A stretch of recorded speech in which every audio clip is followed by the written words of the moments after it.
the type of actor who can act without producing. Complexities and the messiness helps us support each other through it versus going, make this decision or that decision. It's empathy. Hello, everyone. This video is going to be a little different.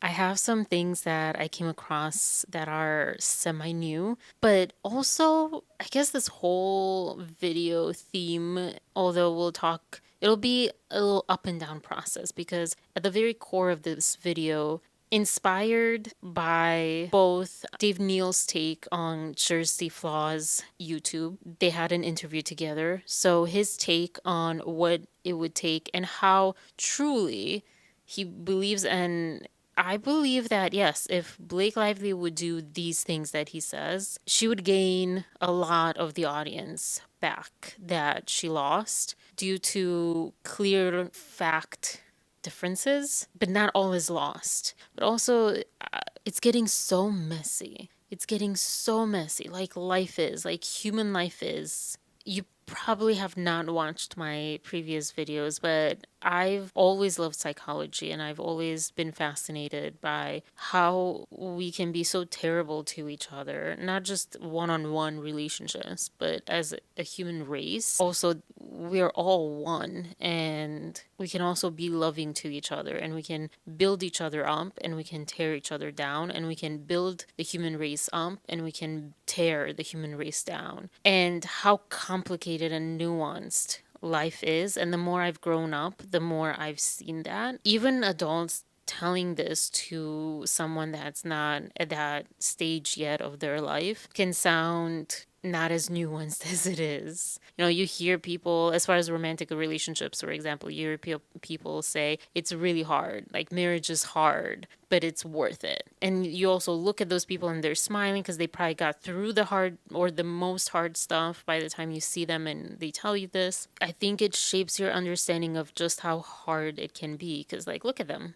They seem fine. You don't see the hard. That's behind closed doors most of the time. So we have a skewed perception, not just of marriage and of, romantic relationships, but I think we have a skewed vision of anything that seems like it has a duality. And so I want to actually start with a very inspiring interview moment that Blake Lively had. It is a very positive one for her because I think what I start seeing, and Dave Neal does an amazing job. This is why I love him so much and I watch him. And if he can cover something that means something to me, I go to him first because he always just is so aligned with where I am in life and how I see life. And I'm not as good as he is. He's a lot wiser sometimes, and he's a lot more confident in being the wisdom that he has gained through life and that he has in him. But yeah, he's amazing. So watch him always. I see him and I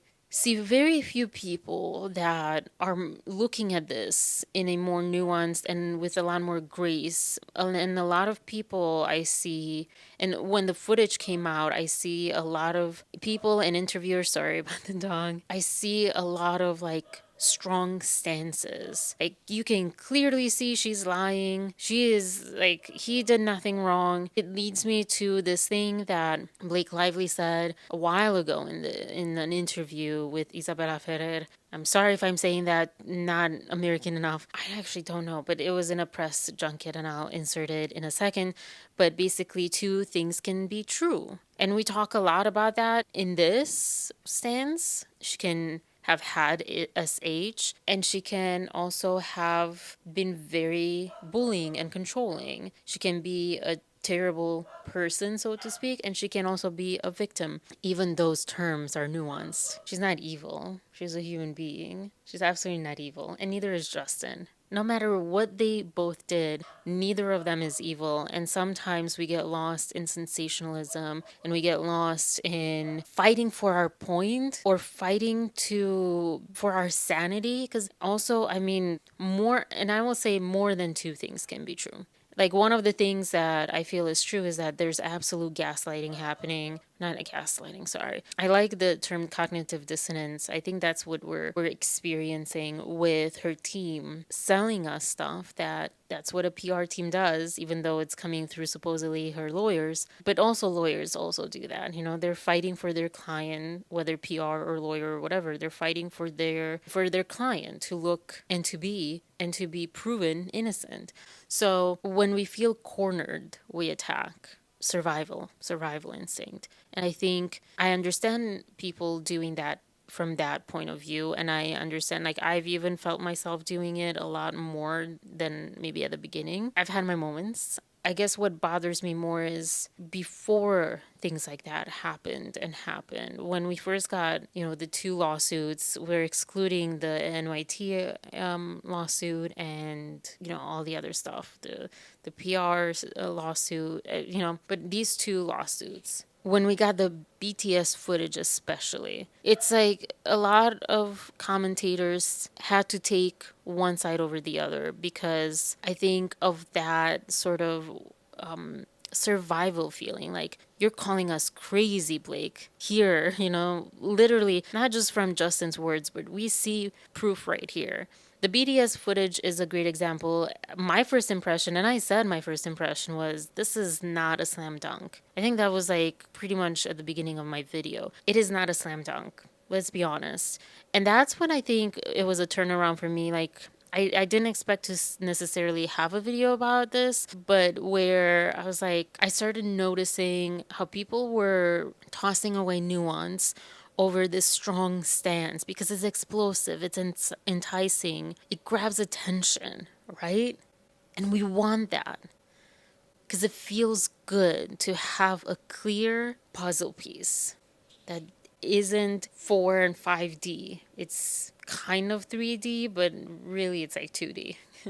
I've seen some of the puzzles where it's not just, the cardboard puzzles that you just put together, but it's like a whole 3D experience. I think they are called 3D puzzles. And imagine that there's more dimensions to that. That's what's happening now, I think, more and more. That's how I see this more and more. There's so many theories. There's so many people getting pulled in, like, oh, it's really Ryan Reynolds and he's like Ryle, and I'm guilty of sharing that theory, right? She's a narcissist, and we explore that on this channel, and other people have explored that.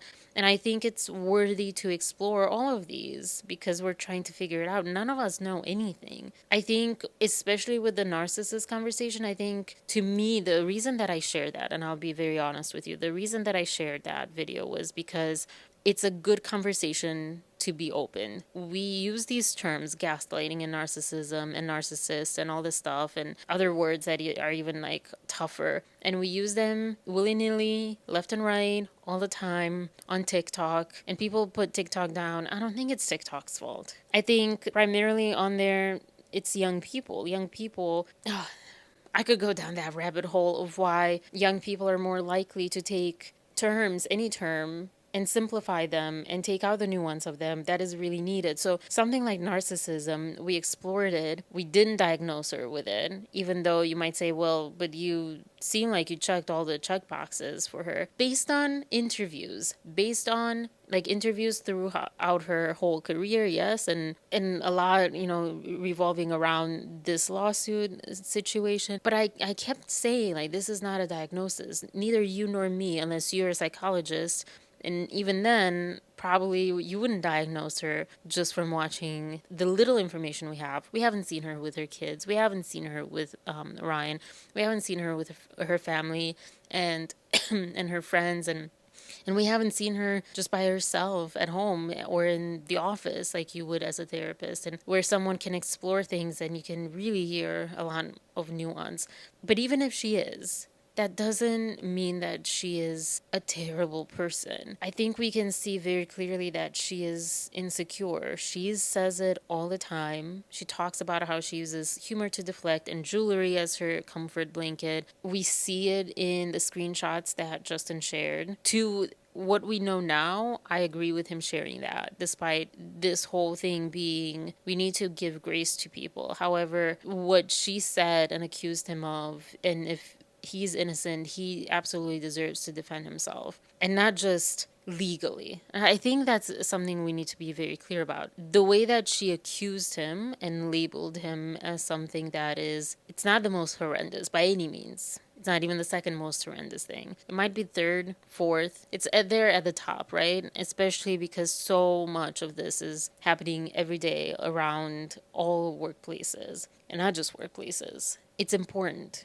That's important. But if he's innocent, and the way that she made this public, he had to prove his innocence not just to the legal system, not just to her. Because maybe it was her impression, and I don't mean this condescendingly, and people can have a hard time with that, but a lot of times we can have an impression of a very bad wrongdoing, and it wasn't the case. And it's, I think, wonderful for both of them to have a lot of this on camera, this footage she can look at and see and can analyze and can have analyzed with a psychologist and see how she was feeling, how how he seemed to be towards her. All these things can be analyzed, and it can give her a lot of insight to herself, to her own insecurities and so forth. So I don't think that's a bad conversation to have. It is not a dismissal of or invalidating of her feelings and her experience, and she has every right to feel uncomfortable if she is uncomfortable.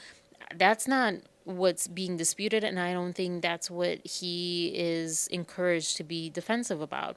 Is if he, as we saw so far in this one little video, I'll take, the example of it smells good. She said that he said, "You smell good," as he was taking his nose or mouth down her neck or something. And we clearly saw for ourselves, not just that he already backed away and said, "It smells good. It smells good." But what was that it? She said her spray tan. "You probably smell my spray tan." Not everything. I don't know. I think I'm excited more so for them to have this footage, whether we see it or not, and to analyze it, because I think it's a great healing moment, and a good learning moment, probably on both sides to a degree. But again, yeah, so we saw it with our eyes. When she was uncomfortable, she was uncomfortable at times. At times she wasn't uncomfortable. At times she went into him. People talk a lot about, well, she kept wanting to talk. That doesn't mean because of him particularly. We have to be careful to say she's really at fault, he's really at fault, look at her, she was controlling, she should have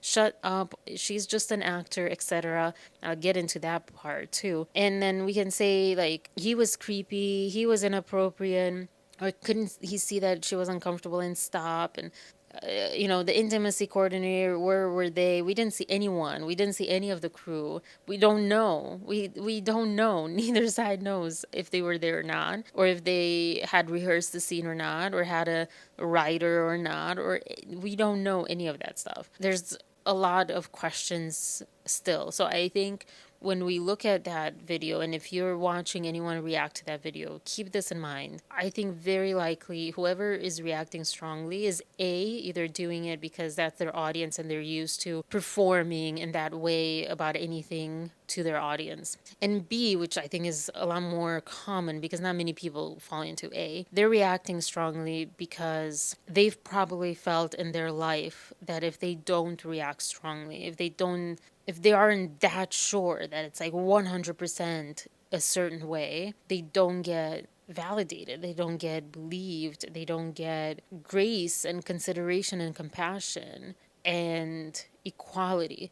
So think about that when you see people doing that. Give them grace, understand where they're coming from, and also put it into your perspective. And this is why I watched that video by myself. I think I started the clip of Popcorn Planet, or maybe I watched it. I don't know. That was a mistake if I did that. I think I did that. Going forward, anything that comes out, I want to watch, listen, read by myself to create my own opinion, which is also biased, but at least I have a place to start with me. And then when someone agrees or disagrees with me, it's feedback. And how does that feel? Does that land? Sometimes if someone agrees with you, it doesn't land because you're like, wait, but I actually don't, now that they say this and I'm watching it at the same time, I see something else that's happening that I didn't see the first time. Maybe because of how they said it. Maybe because I'm just looking at it, the second time and you catch things that you didn't see the first time. things like that, you know. Maybe you're in a different place in your life that next day or in the next hours, you know. There's, I don't know, I really want to talk about this part. I promised you that I was going to give you her video, so here we go.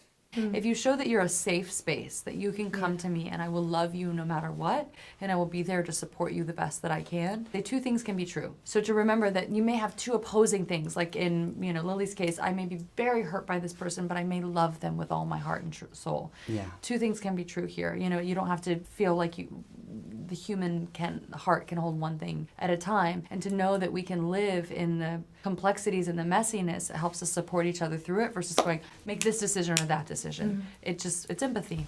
So first thing with the empathy, that was an interesting thing. I think empathy means different things to different people. It's such an interesting one because I think we're, as a society and as a, in a way, as a human race, we're learning empathy. We're, you know, like a child learns, this is always an example, tree. And they need to figure out what is a tree and what isn't based on the definition of it. Imagine like you didn't get a picture of a tree. You didn't, or like a word in a foreign language that means tree or something. You didn't get anything but the word itself and written description of what it is. And you need to understand it in your feelings, or in the tree's case, in visual. And there's many kinds of trees. Pine trees don't look like anything, don't look anything like an oak tree or a chestnut tree or whatever. Elderberry. I think we're learning what empathy actually is. The definition, if you put into Google, define empathy, the ability to understand and share the feelings of another. I think it's a very concise and nice definition. There's this really nice like cartoon on Instagram, and I couldn't find it on empathy. And from my memory, I think it's like an elephant. It's like a cartoon elephant that goes down this stairs, this like not staircase, like a stair ladder. And this other animal, I assume, is like crying. I don't think it's also an elephant. I think it's something else. I don't know. Maybe they're not elephants. I don't remember. And it's crying, and then you see like the next sequence, the elephant, I think, thinks of going back up the stairs like, oh no, I don't want to be part of this. You know, I don't want them to drag me into this. This is something they need to deal with. Or even out of compassion, we do that sometimes. Like, oh, I don't want to bother them. They're clearly upset. I think I would just bother them. They need time for themselves. And then the elephant stops and goes back, again, pretend it's an elephant, I don't know for sure, and goes back and just like sits down and sheds a tear, or like asks, you know, what's wrong. The other creature says something, I think, I don't know. I forget. I think it's also the exchange of like, no, I'm okay, and I don't know. I don't remember. Oh gosh, I wish I had it. I even asked who I think was the author on Instagram. Hopefully they get back to me if it's them, because it's in their style. And then the elephant we see like shedding just one tear, like, oh, I've had that happen to me. That's empathy. And I think in the description it said the ability to be like, to know you're strong enough to go down to where they're at and know that you can come back up yourself. And in a beautiful world, in a beautiful way, you can also help them come back up. And it's not bringing them up, because that's dismissive. Like, it's going to be okay, don't worry, it's okay, etc. Such well-meaning sentiments, but those are actually dismissive elements of conversation. But it's actually knowing that you're strong enough to sit with them, relate to their pain or whatever they're going through, and know that you're safe. In that moment, they're safe and you're safe, but you can see, you know, they haven't gotten to that point where they feel safe with this emotion, they feel safe with this whatever happened to them. And this, again, like, it's I guess I'm talking more for like lighter things, not as deep as what Lily went through in this movie and onward, but I think it can apply to that too. I think we can relate to anything, and it's, as it says here, we can understand and share the feelings of someone. We've all been through something that makes us feel helpless, maybe. So maybe we haven't had TV or something, but we can understand the feelings of that person and where they're coming from. Maybe something doesn't mean enough to us as it does to this other person, a job or whatever. And to them it's everything, and or a person. I mean, this I think is a good one, because a lot of friends say, "Oh, there's plenty of fish in the sea," or there's maybe a better person out there, or for sure there's someone better for you out there, and all that. But in that moment, regardless whether that's true or not, which you don't know, with exceptions, I guess, that person is going through it at that moment. And to them, that person was clearly, if they are going through it, was clearly everything. You need to trust yourself that you can go to that depth and come back up, and you need to trust them. Especially if they're adults, you need to trust them. Give them the strength by trusting that they have the strength, and being able to sit with them and say, "I'm so sorry." This is kind of personal now that I think about it. I'm tearing up because, talk about empathy, I'm relating to myself in this moment. Like, it's something that happened with a friend of mine a longer time ago, actually quite a long time ago now, but so many times people come from a good place of not wanting other people to feel even hurt or even be hurt. They see maybe something is wrong. They don't know how to change it or whatever, and so they say whatever, instead of just like trusting the process and trusting the other person to make their own choices, or trusting that they can get through whatever they get through, because the human heart and the human person is tougher than we often understand. So, but I love this, and I wanted to talk about empathy first, because I feel like she was in a good direction, but not, she actually didn't talk about empathy. She talked about, I would say, compassion, love for one another, wisdom, really. I think what she was saying was the wisdom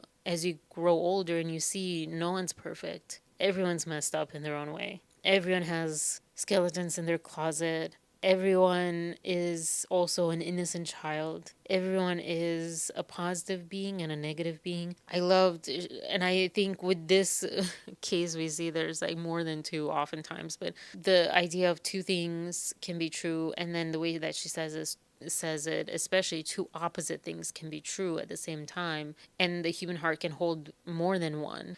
It doesn't have to just hold one. It can hold both of those things. And that's a lesson that is incredibly hard to learn if you, I don't know if everyone, or at least if you haven't exactly been exposed to learning that.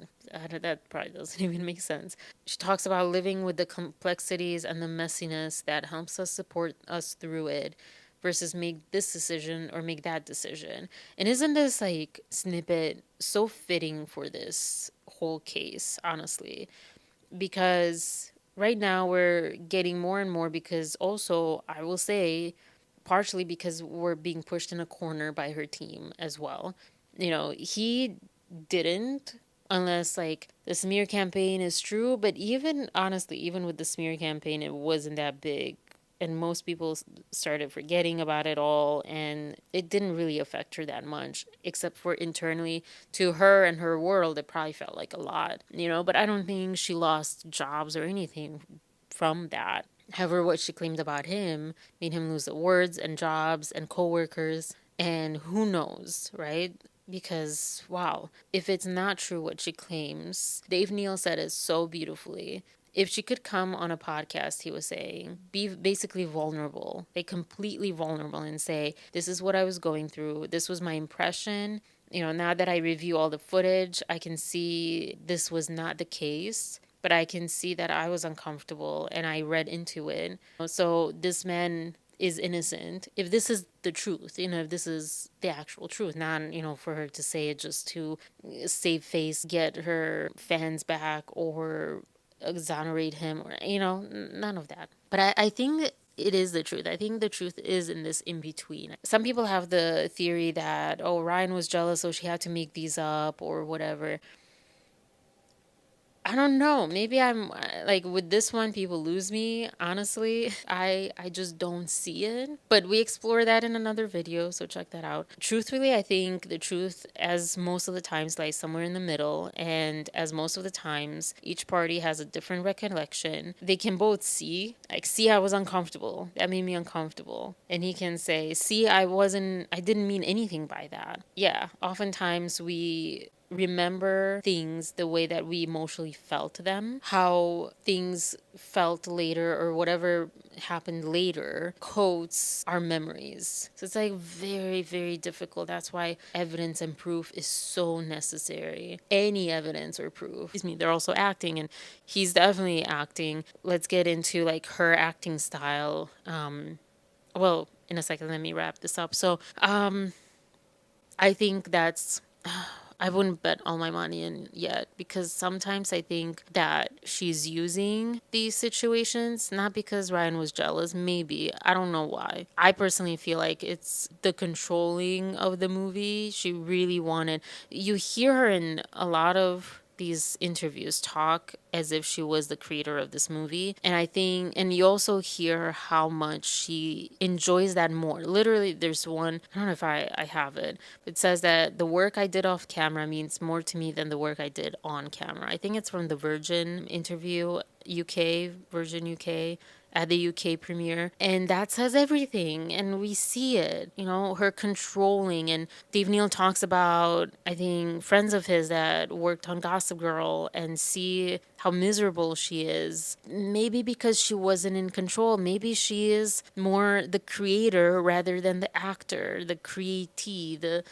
sculpture of the sculptor. Maybe she's not the sculptor because, I think it's complicated. I can relate to being somewhat comfortable and having a lot of fear. And so you're kind of stuck in lack of self-confidence, and you're stuck in really going for it and really studying it and learning it, and you're in this like in between. You're neither here nor there. You're no one that has had to like struggle really hard, and she has everything handed out to her, it seems, but also at the same time she has her whole family in this industry. And like, what does that mean, and what kind of thoughts did they have? Like, no, you're just so pretty, like you have to be on camera. There's so much we don't know, but she clearly said, it seems like, and she says it, that she loves the camera, the behind the camera work more than than on camera work. You can call Nelson out. He'll tell you that one of the first things that I think I said this to him before even any of Justin's thing came out. Maybe I'm wrong. I know for sure before the 179 pages one. But I'm like, I think she should be a director. And he's like, why do you say that? And I'm like, I see someone who wants to do that. Whether she's good or not at it, I think depends on how much she's willing to learn to be good at it, honestly. Because she has resources, she has the money, she has the time, she has the support, she has the connections, she's already in that industry. Like, she has so much. She only needs to be open to learning about it. Hold on. Maybe for her also out of fear. I think it is. This is, no one asked me my opinion of of this, but aside from this whole thing, I think I have another theory about her. Again, especially after I saw this today, that the work I did off camera means more to me than the work I did on camera or on. Hearing that to me said everything. Because we see her wanting to do that. There's videos that come up on the internet, how she was controlling even a simple carpet photo shoot of her Gossip Girl co-stars, how annoyed they were. And I think she needs to channel that control. One, like, figure out if she has that issue as far as like just generally, and something that she needs to work through and heal. Chocolate. And two, perhaps channel it. Maybe it's like unchanneled, like she wants to be the director, but obviously at that stage, like, she probably was like, she maybe didn't even imagine herself being that. Even now she talks about being a producer, and I don't think she needs to be a producer. I think she's great with clothing, despite how people think about Lily Bloom's wardrobe. I think she had an idea. I can see, chocolate.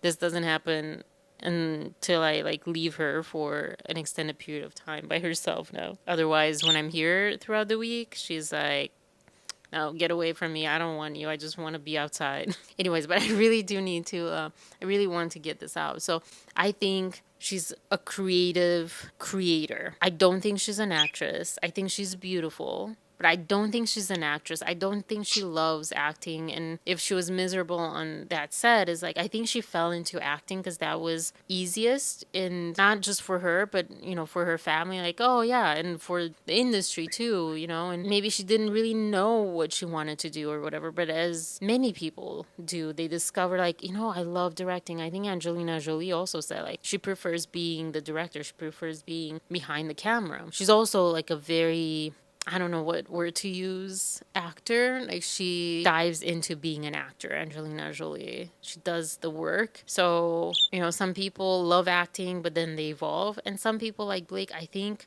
she has other talents that suit her more. I say that not as a bashing. I say that, like, exactly what I said when I read her complaint is, I think she needs to be the director. I think I've said this in other videos too. I think she needs to direct her own stuff. Seeing what she did with this movie as an editor, or, you know, whatever she ended up doing, however she did it, but basically it's her cut that we saw, more or less, at least.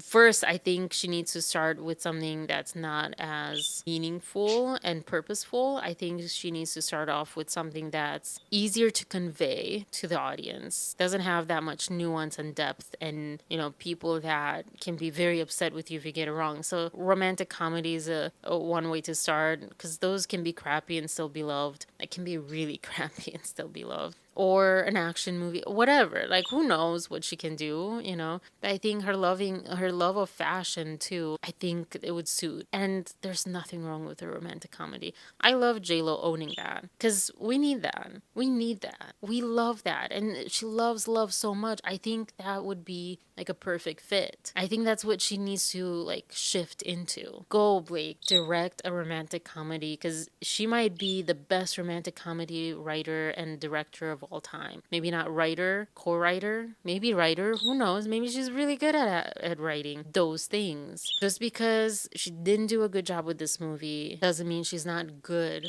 at those other things in the right circumstance. She clearly, in her own words, and I'll get to this big video about her acting, in her own words, and then what we see pretty much often, acting is not her thing. It got her where she is, because it did. I would think that it's even better, right, to be the director. And she says producer. That's what I was saying. Like, she says producer, but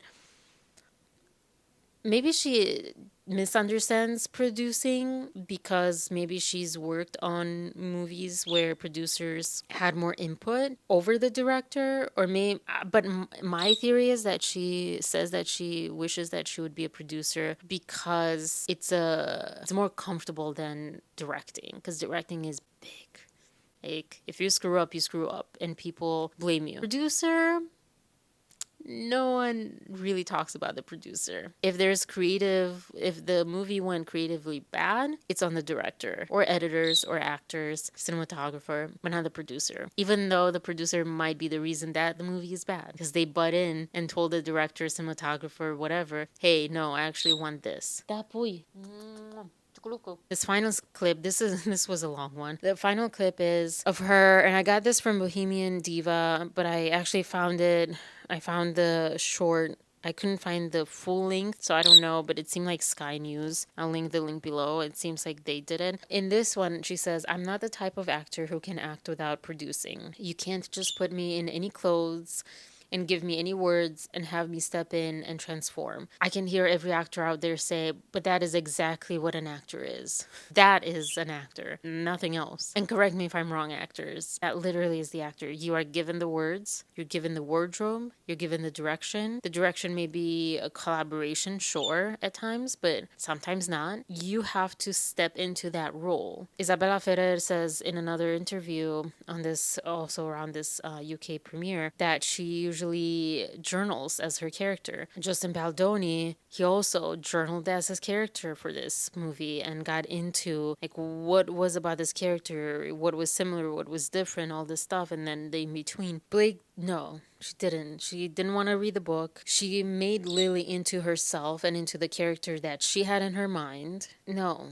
You're not an actor. And it's okay. Wouldn't you rather be celebrated for something that you can do really well rather than criticized and put down constantly for something you can't do and it shouldn't be your job in the first place? But this other thing is even better. I mean, I feel like everyone would love to be able to be a director.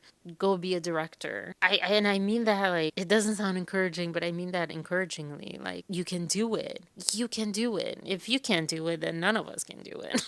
Like, with all, like I said, with all the resources, all the networking and the ins and outs, and she could go to USC and or get privately coached by like top directors. Like, you can do it. Spend, the next year focusing on that. Do that podcast, do that, statement saying, hey, this is where I was coming from. It is really hard, as Dave Neal was saying, like, it's really hard after giving birth. Like, these things happen are the things that like happen, and pressures of being a woman in Hollywood. She has so much that she can win us back over with. Lying is not going to win us back. You cannot control our minds. I say that in the nicest way one possibly can say that. Probably not the nicest way, but the nicest way I can say that right now. That is not going to give you sympathy, and making someone a perpetrator of something horrible and killing their career. And not just their career, but anytime someone sees him at the grocery store, they'll have that image of him. Imagine that. Like, that is not a fair thing to do unless it's true. Like, unless he actually did that and not just her interpreting it. And you need to be very honest. And that is the nuance of being a human being. That is the nuance of all of these issues as well. It is nuanced. It is not quite clear cut as we would want them to be. Sometimes they are. And those should be the ones that are in trials and, have things going on. Not when there's so much that's not exactly how it went down, her in what she was saying. Also, like, she needs to get out, like, she needs to fire her PR team. Maybe, like, do some inner work or check in with herself, because if they are the ones that are creating her to be this way of manipulating us, manipulating the media, creating this cognitive dissonance that she said with this statement. She could have said, you know what, I really like the behind the scenes. Maybe I'll do that next. Instead, she says, I'm the type of actor who can't act without producing. Well, I'm not the type of actor who can act without producing,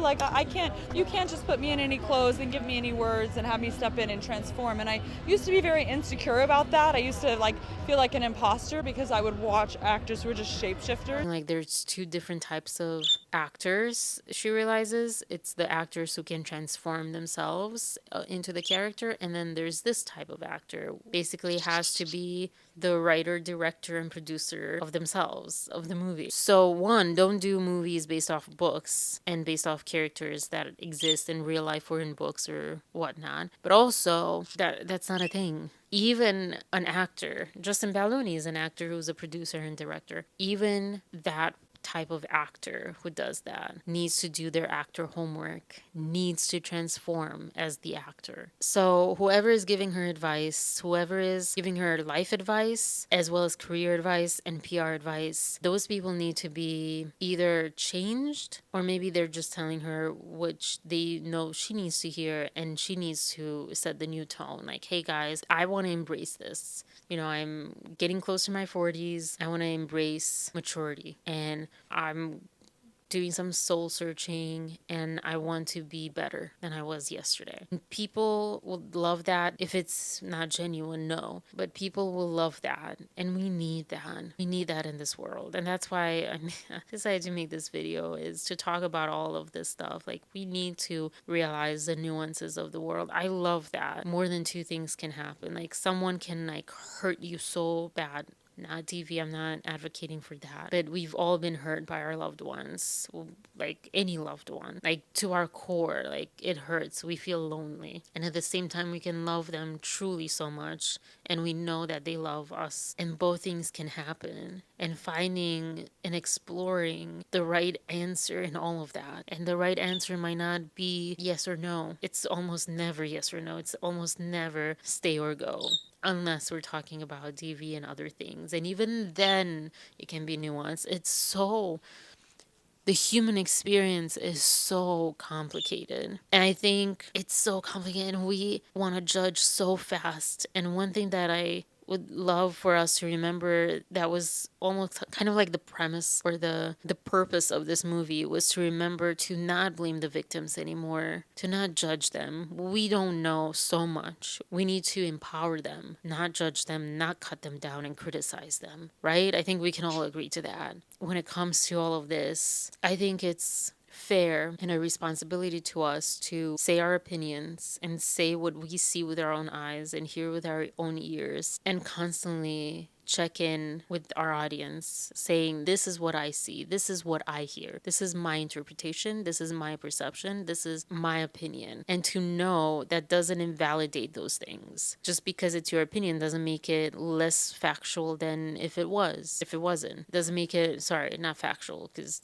but it doesn't make it less or more real. Or do you feel better when you put someone else's down, someone else's opinion or someone else, The other thing that I want to say is that Brendan Sklenar, however you pronounce his name, he mentions in that video that I mentioned the other day that, Justin Baldoni was a great director, blah, blah, and made a great environment on set and so forth. He mentioned that Blake brought her children to set. I don't think anyone would bring their children to set if the environment was unsafe. There's a lot of discrepancies to her story, and that's why I think she needs to quit PRing this whole thing. It needs to be a vulnerable human being. You're allowed to make mistakes. I don't know. We have not seen anything but her being uncomfortable. That could be a number of reasons. And let's be honest about that in that clip. But we saw also that he didn't cross any boundaries, even in that role, even in that whole scene. Anyways, that's probably not the best note to end on and the best last thing to say after saying, hey. But I think, like I said, we have a responsibility to share our opinion. We also have a responsibility to be a voice if we see that something is getting missed or is trying to get buried or twisted around or whatever. That's our responsibility. I'm just saying, be mindful of what you hear and how people deliver it. It says a lot. And be mindful of what you see on the internet and everywhere. And critically think. And it's okay if you have confusingly opposing opinions on this. It's okay if you don't like him and don't believe her. It's okay if you don't like her and believe her. It's okay if you don't like either of them. It's okay. Like, anything's okay. It's just being honest that that's where you're coming from and being honest as to where that's coming from in you. And then searching for the empathy in everything, in all of this. Sometimes it's less glamorous than sometimes empathy and having empathy and understanding what someone is going through and feeling it with them is a second. I totally have empathy for her as someone who wants to do a lot behind the scenes. And also, she's often not given that opportunity. She can create her own, I believe, unless her husband doesn't want to give her that opportunity, doesn't want to help her with that or support her or doesn't want her to do that. But other than that, she has all the resources. But yeah, I can understand that. And I can understand her being uncomfortable with intimacy. I've seen people say, this is why I couldn't be an actor, because I would be so uncomfortable with intimacy, just staring into, this other actor's eyes. It's uncomfortable with people that we know, right? Much less with, strangers or people that we might crush. She might have had a crush on him. Maybe she did, maybe she didn't. Doesn't mean she acted on it or she made this whole orchestrated thing as a result because he rejected. I don't know. That sounds like, to me, when I hear that, it sounds like a soap opera kind of narrative, I don't know. And that could be true. And also, both things can be true, that she had a crush on him and no one acted on anything and there's no revenge on it or anything like it, I don't know. She seems like someone that really does love her husband and her family. So I was going to say something really mean. I'm not going to say it. But yeah, have a wonderful day. I'm going to go get this poop out of this sweater that is not, it should not be pooped on because it's very difficult to like get off. Sit with one another and know that a lot of things can be true at the same time, and you are able to hold space for all of it, and you are able to work through whatever the options are, and don't limit yourself to yes, no, or maybe. I think it was in this book that Nelson's brother suggested this book like a long time ago, Crucial Conversations. I think that's where that concise portion of that happened. There's more than just yes, no, or maybe. It might not be from the book though, but yeah. And the villain and the hero, which is starting to look like that more and more and more online between these two. So whether you apply this to this whole case, which I hope, or to your life, I think this was a jewel moment of hers in an interview, and one that should be celebrated. So, anyways, but yeah, I will keep reporting on things that I hear. I know so many people are doing it. I have my own take on things. Sometimes it like coincides or overlaps completely, sometimes partially, sometimes not at all. And sometimes I'm inspired by other people and how they deliver something, or, you know, whatever. So, yeah, but I think I'll keep doing some of this. And this is like more up my alley of what I want, what I'm about is like learning the lessons from things and rising above the triggers, the amygdala way of problem solving. So, all right, I think the amygdala, yeah. I hope you have a wonderful whatever day, whatever time of the day. Peace, love, and compassion, and empathy with this. Bye.